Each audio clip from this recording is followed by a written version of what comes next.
Muito interessante, né? Muito rica essa nossa conversa aqui. Mas e nos dias de hoje, professor Paulo? Como que as meninas estão vivenciando esse conto de fadas, né? Porque os adolescentes vivem aí há muitas horas do seu tempo com a tela do celular, né? Deslizando ali, buscando novos contos de fadas, seria? Eu acho que tem, resgatando essa pergunta inicial, tudo está conectado, inclusive é uma palavra do momento. Do hoje, né? Com hoje. E na verdade, eu acho que esse mundo da fantasia, ele se deslocou das páginas do livro para as páginas virtuais das redes. Então ali a gente consegue visualizar, às vezes até de forma cruel, uma certa necessidade da menina se adequar aos padrões vigentes, ou seja, as pessoas mais seguidas do Instagram, como essas meninas se vestem, como elas falam, e elas tentam emular esses comportamentos, do mesmo modo que talvez algumas meninas que estavam sendo educadas na Idade Moderna tentavam emular o comportamento das princesas dos contos, não é? Então, na verdade, esse simulacro de realidade que é a rede social, ele talvez impregne de uma forma ainda mais cruel um certo estereótipo, um certo jeito de ser, de viver, de como falar, do que pensar, do que os contos de fadas faziam. De definir, né? Exatamente. A forminha que porque os contos de fadas, por pior que sejam, a literatura é aberta à interpretação. Claro. Né? Então você pode alegorizar um conto de fadas, né? Tirar da letra, da leitura fria, literal, né? E tentar levar aquilo para um plano mais conotativo. Agora, quando você pega uma rede social, que ali é uma realidade virtual, que também é uma fantasia, não é? As pessoas tentam se espelhar por padrões que elas considerem mais apropriados, popularizantes. Porque nem tudo que está ali é de fato Exatamente. que aquela blogueira usa, Exato. que ela veste, que eu ela não preciso ser, mesmo. eu preciso parecer. Né? Se eu parecer ser, já é o que importa nessa realidade. Talvez seja por isso também que o Instagram tirou todas as curtidas, você não consegue visualizar muita coisa agora, né? Uhum. Deu uma modificada justamente porque estava a busca pelo retorno era o que as pessoas queriam. Então você toma o número de curtidas, é o índice da sua popularidade. Não é necessariamente o índice da popularidade. É o índice de quantas pessoas estão comprando o que você está querendo vender. Uhum. Não é necessariamente que as pessoas te amam de verdade. Então o índice do amor tinha sido modificado pelo índice da quantidade de curtidas, de pessoas que deram like no Facebook e coisas parecidas. Isso é interessante. Há um autor chamado Neil Gaiman, ele não é um filósofo, mas ele escreveu um livro chamado Deuses Americanos. E ele falando nesse livro, ele diz assim: os antigos deuses foram trocados por novos deuses. Uhum. Na sala de todo americano, e a gente sabe muito do American Way of Life, né, do modo americano de ser, em cada sala existe um novo deus. Né? O novo deus, na época, quando ele escreveu a primeira edição do livro, era a televisão. Agora é o Instagram, as mídias sociais, mídias sociais. Então, o Gaiman, num discurso dele, há pouco tempo atrás, falando da atualização que ele está fazendo no livro dele, antes dele ser lançado pela Amazon e etc., um filme, ele diz assim, hoje em dia, e ele fala, inclusive, dos contos de fadas, porque muitos deles, uma das personagens que ele cita são os Grimm, dentro do livro, no livro dele, que fala das fadas. Ele diz: a batalha que existe é as fadas dizendo nós perdemos popularidade. Sim, sim. Nós perdemos. Thor, os deuses, Odin, os outros deuses, eles falam, nós nos encontramos às vezes para bebermos juntos, porque somos os únicos que nos restamos. Uhum. Hoje em dia, os novos deuses é a convergência, a conectividade, a falsidade de uma realidade inexistente. E que prejuízo você está trazendo para a vida dos nossos porque adolescentes, eu acho exatamente. Interdita a abstração.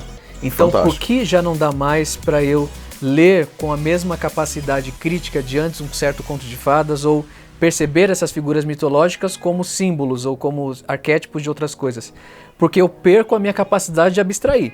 Então, eu já não vivo mais no mundo digamos assim, dos símbolos. É a realidade palpável. Então, eu posso tirar uma foto, colocar vários filtros nessa foto, em que eu não sou aquele que está ali naquela foto. Criar um personagem. Exatamente, mas aquele é um simulacro meu, talvez como eu gostaria de ser e como eu gostaria de ser visto perante a sociedade. O que eu acho muito mais grave do que os contos de fadas, exatamente, que são possíveis de abstração. Exatamente, porque no conto de fadas a gente consegue abstrair. Agora aquilo ali, inclusive tem reportagens bem recentes, deram até o nome de uma certa doença às pessoas que estão indo procurar cirurgias plásticas com fotos de si mesmas com filtros. Então eu quero ficar assim, ela mesma, só que com filtros de rede social. Porque você tem alguns programas agora que você se autodesenha, né? Autodesenha.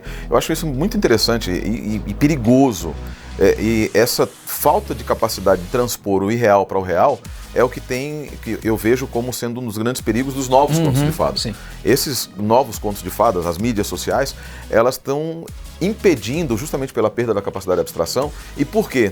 De um lado é a própria pessoa, ou seja, subjetivo, ou seja, a pessoa ela não consegue mais abstrair e identificar o que é real e o que é irreal. E nem os perigos, né? O que é perigoso e o que não é. E aí, por outro lado, tem um outro problema, que é o objetivo.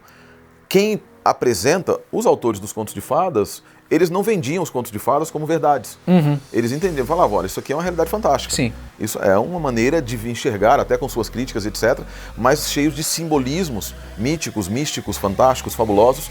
Mas hoje não, as pessoas elas se apresentam, os digital influencers, eles se apresentam nas mídias como uma realidade que é passível de ser alcançada. Sim. E voltando ao que o professor Paulo falou lá no começo, esses contos de fadas eram apenas para diversão, né? O de agora é uma realidade mesmo, né? É para vender, é consumista, não é isso, Sim, é consumista. E eu acho que, até pegando essa citação do Gaiman, o próximo passo é a realidade virtual.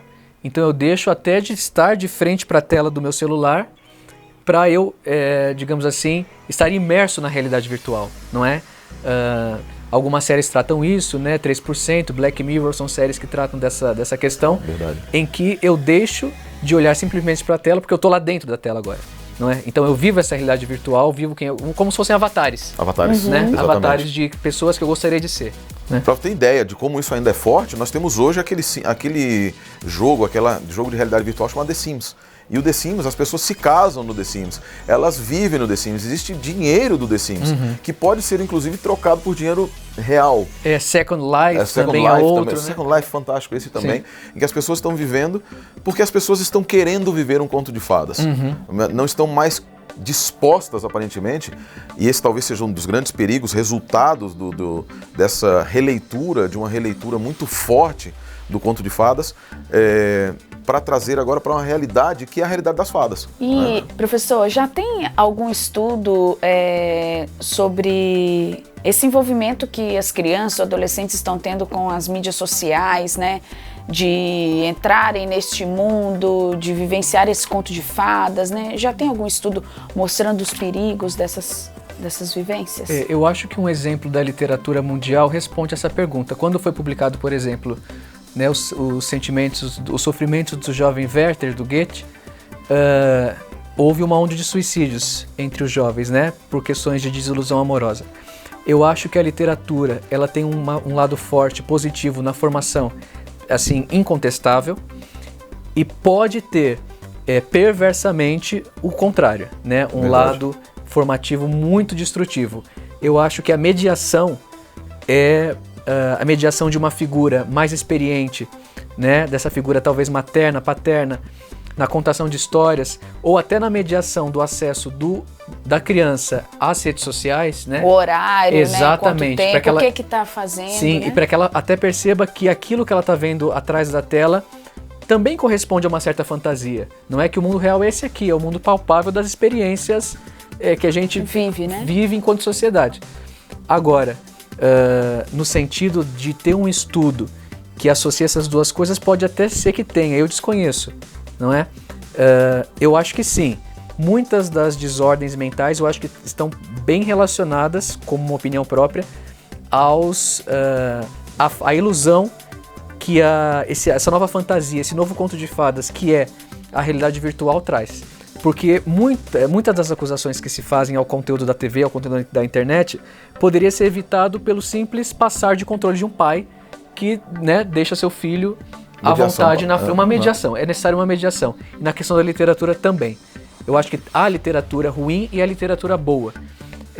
E esse tipo de valor que você dá à literatura, talvez um pai crítico, um pai leitor, consiga transmitir para o seu filho e ele se torne uma criança crítica, né? Que vai saber fazer um filtro né, daquilo que presta e daquilo que não presta para ele, de acordo com seus vários filtros ideológicos. Então, se eu sou uma família cristã, os meus valores estão impregnados em certas crenças, e que meu filho tem que saber que, na verdade, não que eu vá proibir ou que vá interditar o acesso a algumas coisas, mas que quando ele tiver acesso a isso, ele vai saber diferenciar entre o que é bom e o que é ruim, o que é aproveitável e o que não é. As histórias dos contos de fadas são contadas às vezes na beira da cama para a criança dormir, né? Isso. E viver feliz para sempre, né? Eu discordo de contar para dormir.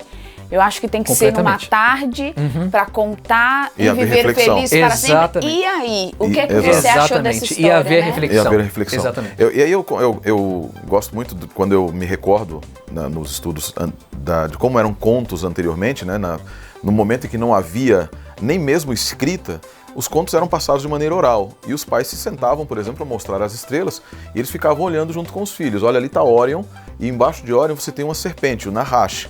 E essa serpente, ela pica o pé de Órion, né, do grande gigante das estrelas, do homem primordial. E ela começa e eles vão dialogando. E a criança aprende ali a história, mas aprende também a abstração. E assim, contar de noite, a criança vai ter como último input, à noite, algo que é o feliz para sempre. E a realidade é essa. Então, e nós acabamos promovendo, muitas vezes, os pais, a fuga da realidade para a criança, depois nós não sabemos o que a criança não quer viver na realidade. Um outro aspecto que eu acho que é muito importante é quantos pais não gastam, um alerta aqui para os pais também, para nós professores, quantos pais não gastam 5, 6 mil reais para comprar um celular para o filho, mas não compram um livro. Não é? Ou não gasta 10 minutos do tempo para falar sobre o livro, conversar com o filho. E aí é um problema da conectividade também hoje. Essa conectividade, professores, acaba fazendo com que a criança não consiga mais ter prazer no conto, na pessoa falando, na viagem que ela convida, que o contador convida. Não, ela quer aquela velocidade de Hollywood, a velocidade da Disney. E aí, no final, velocidade e efeitos especiais. Isso faz com que a criança não consiga refletir, porque ela já vem com algo todo interpretado. Sim, essa é uma das questões. Também você já dá a interpretação. Não é verdade? Sim. E esse é um dos problemas também. Eu acredito que é um outro alerta que nós poderíamos deixar para os nossos televidentes, para os nossos pais que estão assistindo também. Muito obrigada, professor Sérgio, pelos inputs aqui da nossa conversa. E para você que nos assiste também, muito obrigada. O professor Paulo vai nos deixar aqui alguns links da pesquisa do Conto de Fadas, alguns materiais também para quem tiver interesse, algum professor, pai ou mesmo aluno. Agradeço a sua presença e até mais.